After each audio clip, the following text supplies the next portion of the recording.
नाथूराम गोडसे का जन्म 19 मई 1910 को पुणे स्थित बारामती में हुआ था। संघ विचारधारा को मानने वाले नाथूराम गोडसे ने महात्मा गांधी को जान से मार दिया था और अपने आप को आत्मसमर्पण कर दिया था। उसके बाद उन्हें कोर्ट में जज के सामने लाया गया, बयान हुए, उसके बाद उन्हें फांसी की सजा दे दी गई। आज हम आपको नाथूराम गोडसे के अंतिम बयान के बारे में बताने जा रहे हैं जो उन्होंने जज के सामने दिया था, जिसे सुनकर कोर्ट में बैठे हर व्यक्ति की आंखें नम हो गई थी।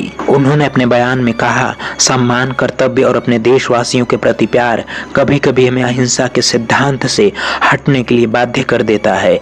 मैं कभी यह नहीं मान सकता कि किसी आक्रामक का सशस्त्र प्रतिरोध करना कभी गलत या अन्यायपूर्ण भी हो सकता है। प्रतिरोध करने और यदि संभव हो तो ऐसे शत्रु को बलपूर्वक वश में करने को मैं एक धार्मिक और नैतिक कर्तव्य मानता हूँ।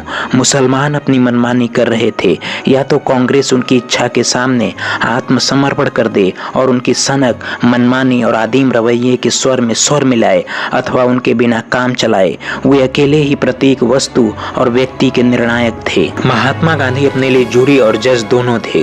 गांधी जी ने मुस्लिमों को खुश करने के लिए हिंदी भाषा के सौंदर्य और सुंदरता के साथ खिलवाड़ किया। गांधी जी के सारे प्रयोग केवल और केवल हिंदुओं की कीमत पर किए जाते थे। जो कांग्रेस अपनी देशभक्ति और समाजवाद का दंभ भरा करती थी, उसी ने गुप्त रूप से बंदूक की नोक पर पाकिस्तान को स्वीकार कर लिया और जिन्ना के सामने नीचता से आत्मसमर्पण कर दिया। मुस्लिम तुष्टीकरण की नीति के कारण भारत माता के 2 टुकड़े कर दिए गए और 15 अगस्त 1947 के बाद देश का 1/3 भाग भारतवासियों के लिए विदेशी भूमि बन गई। नेहरू तथा उनकी भीड़ की स्वीकार्यता के साथ ही एक धर्म के आधार पर अलग देश बना दिया गया। इसी को वे बलिदानों द्वारा जीती गई स्वतंत्रता कहते हैं। और किसका बलिदान? जब कांग्रेस के शीर्ष नेताओं ने गांधी जी की सहमति से इस देश को काट डाला, जिसे हम पूजा की वस्तु मानते हैं, तो मेरा मस्तिष्क भयंकर क्रोध से भर गया।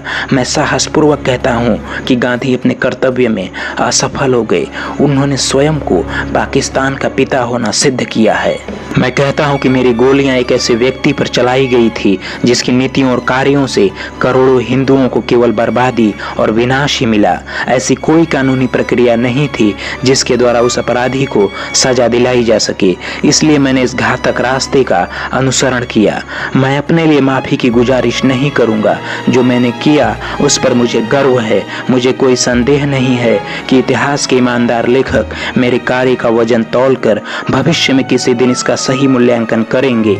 जब तक सिंधु नदी भारत के ध्वज के नीचे से ना बहे, तब तक मेरी अस्थियों का विसर्जन मत करना।